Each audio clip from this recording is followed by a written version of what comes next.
এখন তো ডিজিটাল যুগ, অনলাইন জুয়া। ডিজিটাল যুগে তুমি অনলাইনে আলেমদের ওয়াজ না শুনবা,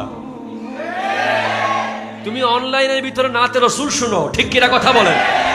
তুমি অনলাইনের মাধ্যমে আন্তর্জাতিক কারীদের কেরাত শোনো, তুমি অনলাইনের ভিতরে কোরআনের তাফসীর শুনো, ঠিক কিনা কথা বলেন? তুমি অনলাইনে জুয়া খেলো কেন? তুমি তো বাটপার, তুমি তো বাটপার, তুমি তো বাটপার, তুমি কোরআন বিরোধী। ঈমান হলো নূর, জুয়া হলো অন্ধকার। ঈমান হলো জান্নাত, জুয়া হলো জাহান্নাম। ঈমান হলো কোরআনের পক্ষে, জুয়া হলো কোরআনের বিরুদ্ধে। ঈমান হলো আল্লাহর দেওয়া নেয়ামত, জুয়া হলো শয়তানের দেওয়া কিয়ামত, ঠিক কিনা কথা জোরে বলেন? তোমার অবস্থা কি হবে তুমি জানো? আমি বলি, যদি কেউ সেরকম কাউকে চিনেন তাকে জানিয়ে দিয়েন আমার এই বক্তব্য।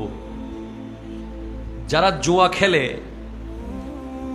যারা মদ পান করে, যারা জেনা ব্যভিচার করে, তাদের থেকে ঈমান বের হয়ে যায়। ওই কাজ করার সময় ঈমান তার ভিতরে থাকে, কারণ ঈমান হলো নূর, জুয়া হলো জুলমত, অন্ধকার, ঠিক কিনা কথা জোরে বলেন?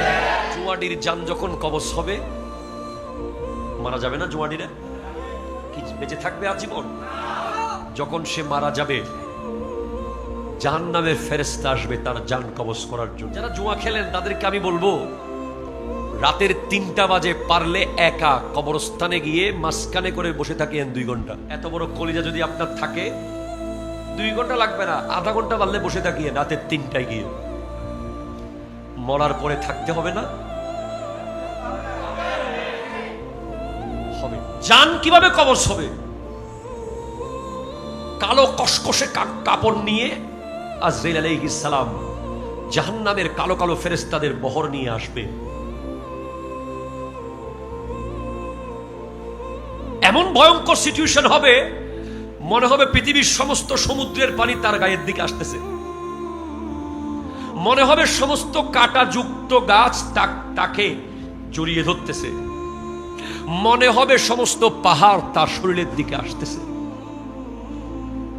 শরীরের প্রত্যেকটা রগে রগে রুটাকে বের করা হবে। চোখ দিয়ে রু বের হবে, নাকের ছিদ্র দিয়ে রু বের হবে, কানের ছিদ্র দিয়ে রু বের হবে। প্লাস দিয়ে টেনে টেনে নখ খুলে ফেললে যেই ব্যথা, এর চেয়ে আরো ভয়ঙ্কর ব্যথা।